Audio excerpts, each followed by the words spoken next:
So if you're a good follower of Jesus, you'll never be depressed again, right?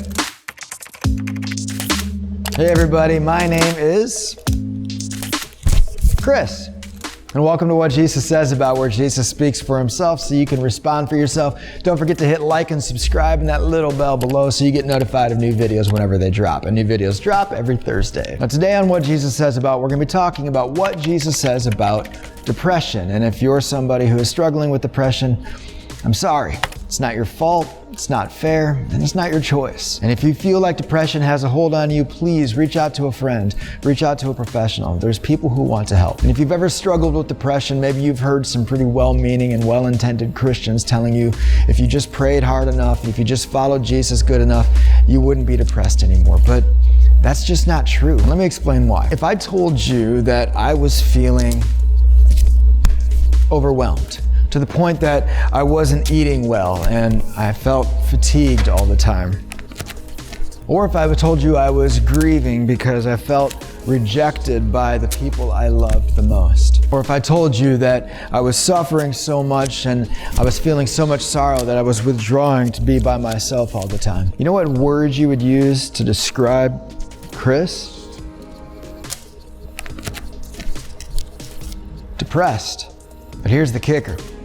The words that I just used to describe myself are the words that the biographers of Jesus used to describe Jesus. And if the What Jesus Says About channel is about anything, it's about letting you encounter the real Jesus who experienced real emotions just like you. Jesus knows what you're feeling. In fact, there's this one day that Jesus learned his close friend was in prison. It's the same day that he was rejected by an entire city of people, and he was being publicly criticized by high-profile people. It was a bad day. And it's in that moment that Jesus turns to the crowd and he tells them, "Come to me.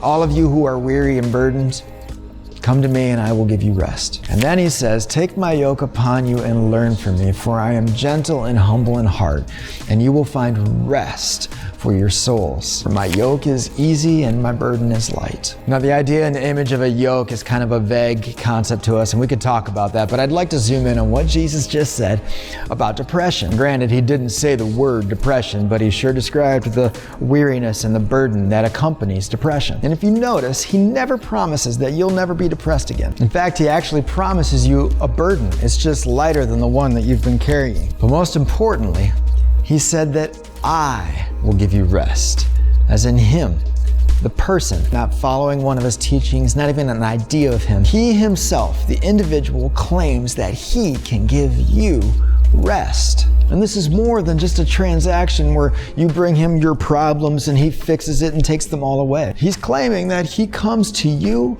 so that you can do the same. You, with all of your joy, all of your pain, the good stuff and the bad stuff, all of you. So what does Jesus say about depression? He says, "You are not alone.